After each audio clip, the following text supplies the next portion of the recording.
Good evening. You are watching the news from the Sultanate of Oman television. First, the headlines. His Majesty Sultan Haytham bin Tariq presides over the meeting of the main committee of the National Programme for Financial Balance and hails the initiatives by the bodies concerned to develop the social protection system. His Majesty the Sultan gives his royal directives to all government officials to follow up the living conditions of the citizens in a way that would ensure decent standards of living in this generous nation. His Majesty gives his royal directives to study and address the conditions of the companies affected by the current economic challenges and propose solutions to overcome those challenges. And several initiatives are included in the announced social protection package.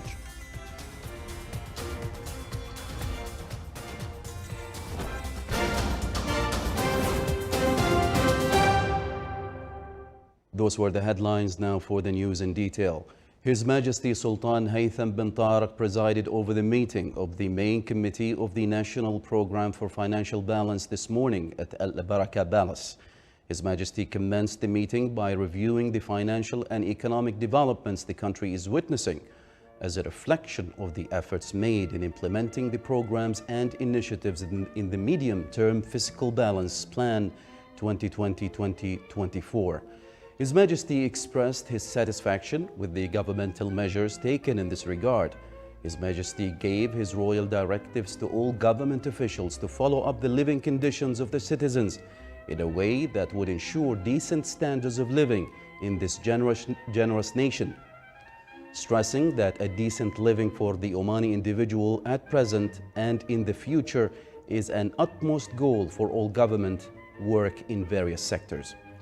All government officials must take the necessary measures to mitigate the impact of the citizens' living conditions at this stage, which is witnessing various challenges, for most of which is the coronavirus pandemic and the many negative effects it has caused, especially at the economic and social levels. And in light of the endless care that His Majesty the Sultan devoted to the social aspects of citizens and in translation of the national priorities of Oman's 2040 vision, His Majesty approved the initiatives put forward by the concerned authorities as part of the development of the social protection system. The meeting was attended by the members of the main committee of the National Programs for Financial Balance, the head of the Special Office, the Minister of Economy, the Minister of Social Development, in addition to the representatives of the program team.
The package of social protection initiatives include First, enhancing the amount of support provided to the programs of the Ministry of Social Development related to handling insolvent cases.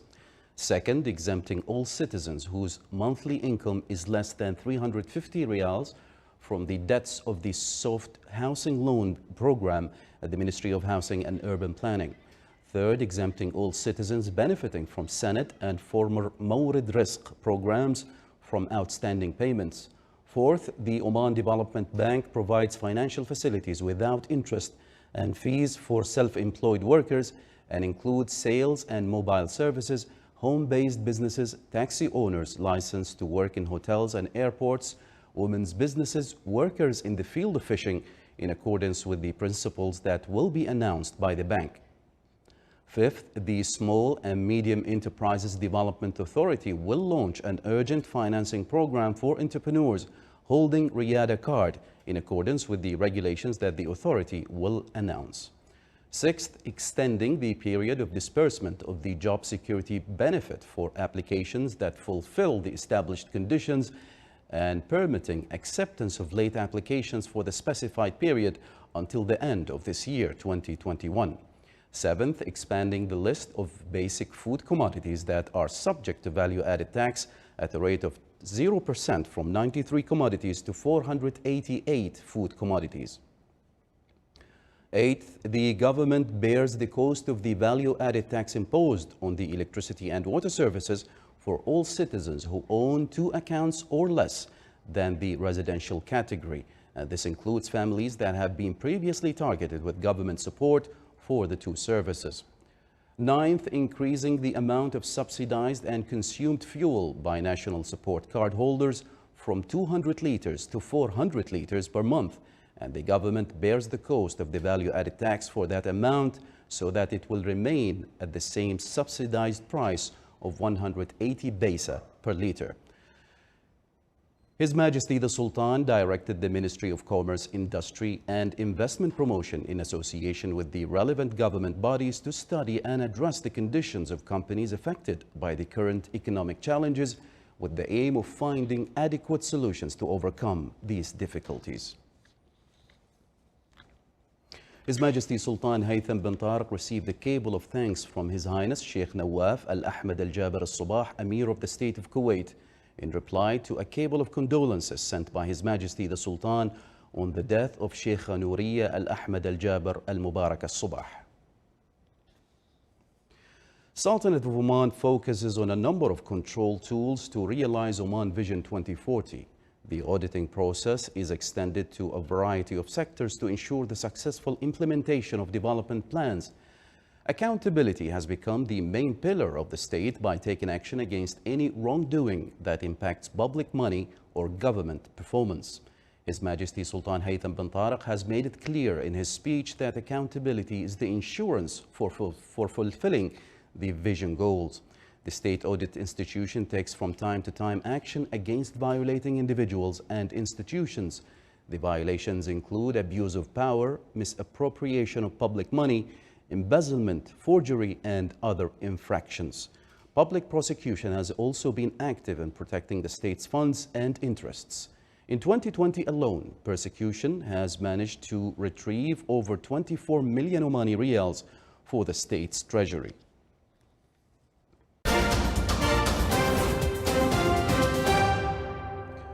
A spokesman for the UN Relief and Works Agency, UNRWA, said that a decision by the U.S. administration to resume its assistance of the agency is a very important and positive decision. Adnan Abu Hasna said that the decision reflects the return of the partnership and relationship between UNRWA and the United States of America. He said the United States of America has always been the biggest supporter of UNRWA since its inception and until today. The Biden administration on Wednesday announced a resumption of U.S. assistance to the Palestinians, including to the UN agency that deals with Palestinian refugees, nearly all of which had been eliminated under former U.S. President Donald Trump. The State Department said it would provide a total of $235 million to projects in the West Bank and Gaza, as well as to the UNRWA. The administration had previously announced $15 million for the Palestinians to combat the coronavirus pandemic. Russian Foreign Minister Sergei Lavrov said today they had not received an official response from the United States regarding the Open Skies Treaty that Russia is in the process of withdrawing from. The treaty between the US and Russia had allowed each country over flight rights to inspect military facilities. Lavrov was speaking to reporters in Nur-Sultan after talks with his Kazakh counterpart and Kazakh's Deputy Prime Minister Mukhtar Tlelo-Berdi. Russia said in January that it will withdraw from the international treaty allowing surveillance flights over military facilities after the US exit from the pact, compounding the challenges faced by the Biden administration. Kyoto University Hospital today announced that the hospital has successfully transplanted lung tissue from a living person to a COVID-19 patient. The hospital said it's the first lung transplant on a patient with a COVID-19 lung problem in Japan and the world. A professor at Kyoto University Hospital during a news conference today said that until now they did not have an option to transplant lungs. It is the new treatment option which will give hope to patients.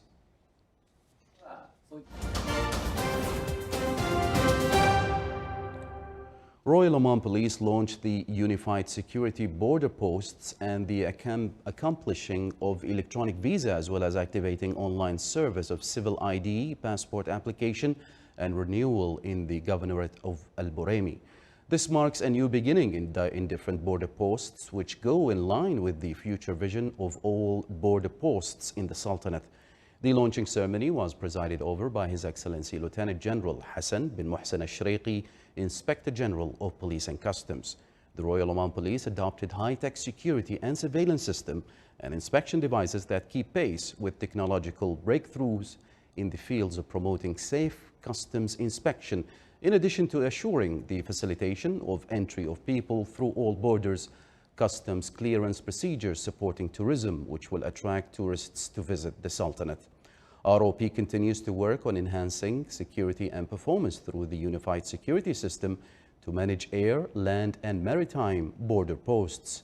The system will be operating through smart surveillance devices, identifying vehicles and people before their arrival at checkpoints. Such system will enable smooth registry of travelers, which is also connected to traffic and customs database to ensure there is no security restrictions against travelers while they enter or exit the Sultanate. These devices will strengthen customs control automatically without human involvement, as well as technical activation of security control equipment. His Excellency the Inspector General of Police and Customs also launched the electronic visa, aiming to facilitate the obtaining of visa such as tourist visa, investors visa, research and innovation visa, and other visas through electronic websites. He also activated the online service for civil ID and passports application and renewal, therefore to provide full range of online services for citizens and residents. The service will allow the applicants to apply and collect their documents from any police centers. Sohar Port and Sohar Free Zone launched the regional lab to monitor communicable diseases and epidemics in North Batna Governorate. The lab was developed as an initiative between government institutions and 6 companies operating in the port. The lab will extend its services not only to North Batna region, but also to neighboring governorates of Dahira, Buraimi, South Batna and Musandam. The lab is expected to reduce the time needed to release the results from 2 weeks to 3 days. The launching ceremony was held under the auspices of His Excellency Dr. Ahmed bin Mohammed Al-Saidi. The Ministry of Health announced that 1,320 new cases of COVID-19 have been registered in the Sultanate, bringing the total number to 168,005 cases. The total number of deaths reached 1,747. The total recovered cases reached 149,696, which is 89.2% of the total recovery rate. The ministry indicated that the total number of inpatients reached 652, among which 204 are in intensive care units. Rear Admiral Saif bin Nasser Al-Rahbi, Commander of Royal Navy of Oman, received Brigadier General Abdul Munib, Commander of the Mixed Duty Force 151, and his accompanying delegation. During the meeting, the two sides exchanged viewpoints on a number of topics related to maritime fields, with common concern and means of enhancing cooperation between the two sides. Commander of the Mixed Duty Force 151 visited the Maritime Security Center, in which he was briefed on the roles and tasks of the center, represented in managing and commanding maritime security operations against maritime risks, in addition to search and rescue operations.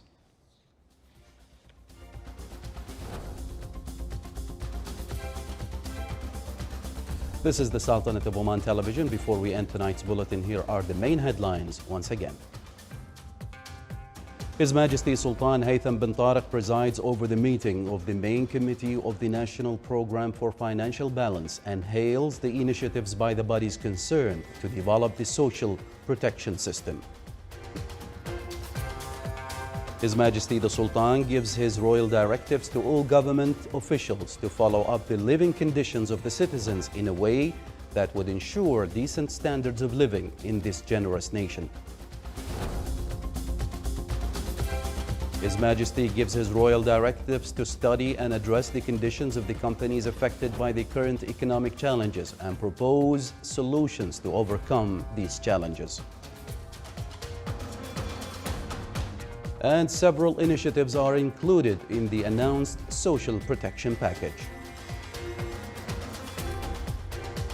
And with the end of tonight's news bulletin, we would like to remind you once again to keep following the precautionary measures of wearing face masks, washing hands, and keeping physical distance from each other.